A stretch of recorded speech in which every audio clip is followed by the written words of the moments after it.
you said huwa is default, right? That's correct, yeah. So what about we? Like, we have sent in the Quran. So that's a query. You guys have great questions.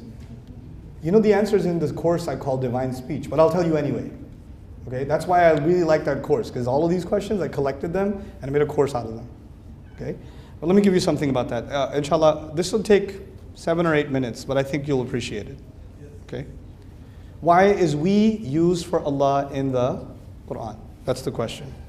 First of all, let's begin with history. The Torah, the Hebrew Bible, that is still somewhat preserved with all of its editings, uses we for God in the Quran. We're not the only one.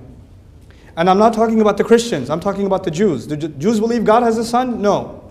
They don't. No. Uzair ibn Allah is a very small fraction of Jews. The Arab fraction of Jews. The vast majority of Jews do not believe Uzair is the son of Allah. They do not. I talk to rabbis, I hang out with them. I debate Ibrahim alayhi salam with them. I know. Okay. Jewish scholarship, most of it does not acknowledge Uzair as the son of Allah at all. One fraction of it did, the fraction that lived in Arabia. Okay? But the Jewish tradition is much bigger than what was in Arabia. So Allah refers to some Jews who said that, not all Jews who said that. Okay. So Christians specifically say God has a son, yes? But the Jews overwhelmingly say God does not have a son. But even they have what for God in their book? We. And I asked the rabbi, why do you have we? And he said, well, of course, God is royal. He's the king. And kings speak with the plural. Actually, not only kings speak in the plural, even presidents today speak in the plural. Our president in the United States speaks in the plural. We in this administration have made blah, blah, blah, blah, blah, blah, blah. We won this election. We have made a... Here's one guy, man. You and all your shayateen or what? What's the we for? But we is used for what? We is used for the collective. Now, next thing. This is important now. In the Quran, you will find different kinds of pronouns used for Allah. And to understand this problem logically, first you have to understand what are the different kinds of pronouns. There is third person, second person, and first person. Third person means he and she and they. I'll make you remember this because I'm not talking to myself. What is third person? He and she and they. Second person is you. Second person is you. What's first person? I and we. What was third person again?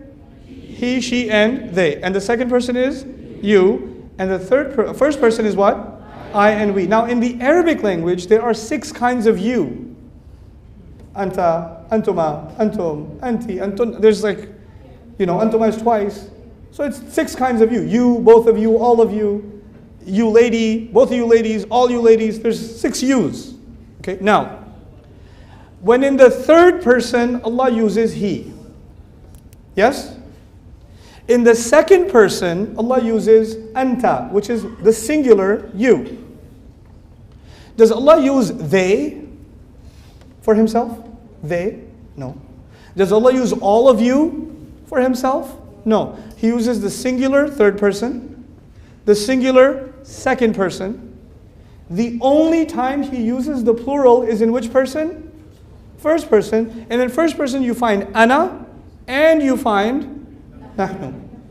Now, if this was actually plural, you should find it in the first person, you should also find it in the second person, and you should also find it in the third person. But do you?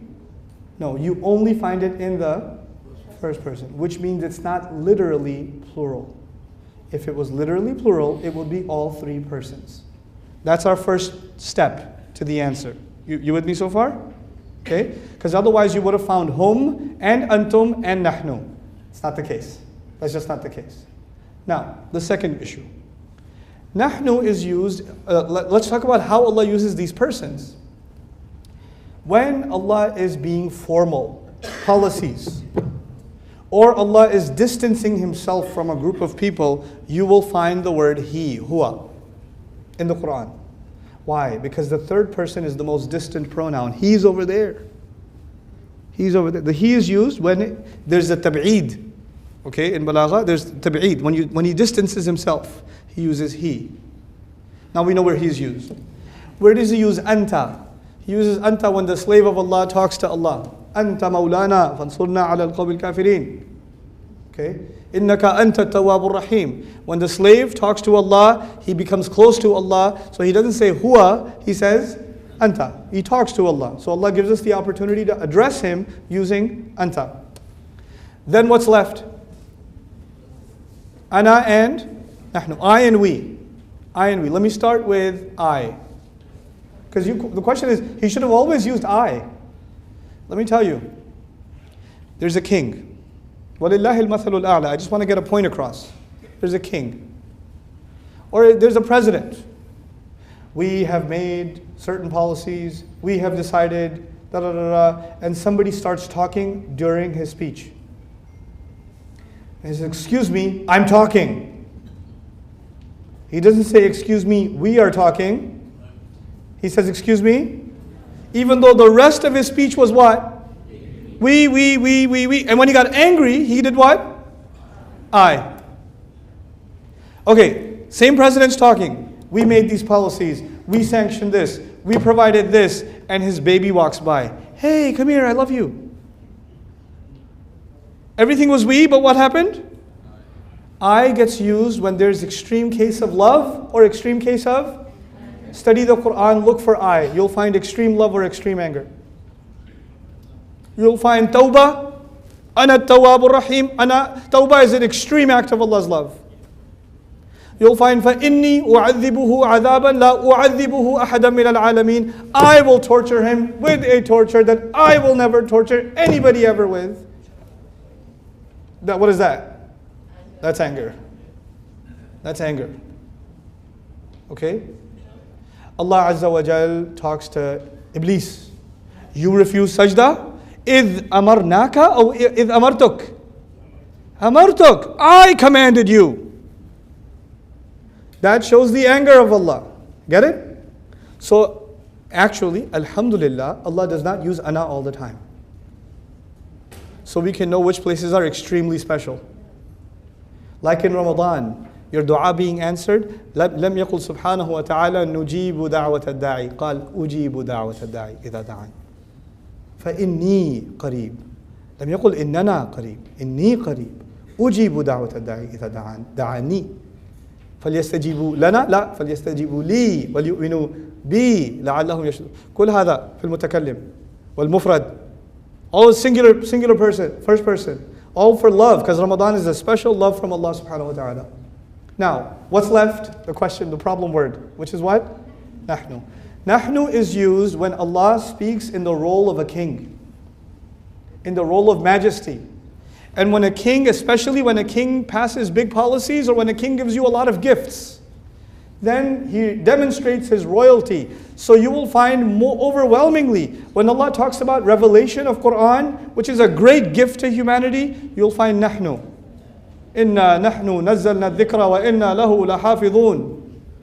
Okay? Anzalna alayka, ma anzalna alayka al-kitaba litashqa. Okay? Anzala is used in cases where Allah demonstrates His majesty. But with Bani Israel, He was really angry because they should have accepted the Quran. So He says, وَآمِنُوا بِمَا أَنزَلْتُ مُصَدِّقًا لِمَا مَعَكُمْ. Believe in what I sent down. وَلَا تَكُونُوا أَوَّلَ كَافِرٍ بِهِ. Don't be the first to disbelieve. He wants I when He's extremely angry again. Nahnu for His majesty.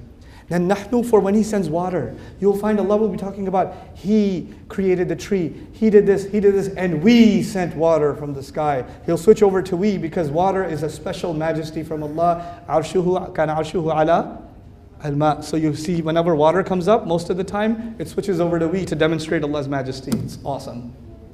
It's just so awesome. Here's the last part of this question. One of the most important concept in the book of Allah is the oneness of Allah.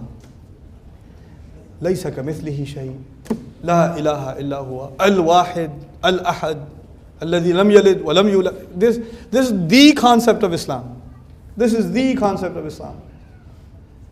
So then, how does Allah protect this concept even though the word nahnu is there?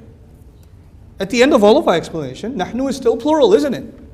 Still plural. So how does he protect tawheed after using nahnu? Study nahnu, we, for Allah in the entire Quran, you will find something. Right before or right after, he will make sure that you learn that he is just one. Every time.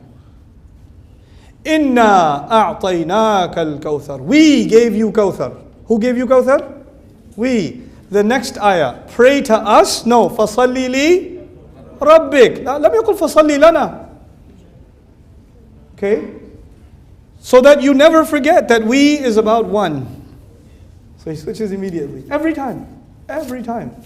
Inna anzalnahu fi laylatul qadr. We sent it down in Laylatul Qadr, yes? تنزل الملائكة. Finish the ayah.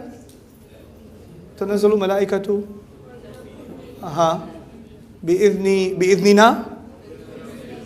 بإذن رب. Okay, now it's clear. It's just one Rabb. Get it? So this is an amazing phenomenon in the Quran. The transitions of pronouns in the Quran. It's a remarkable study. This is absolutely a remarkable study.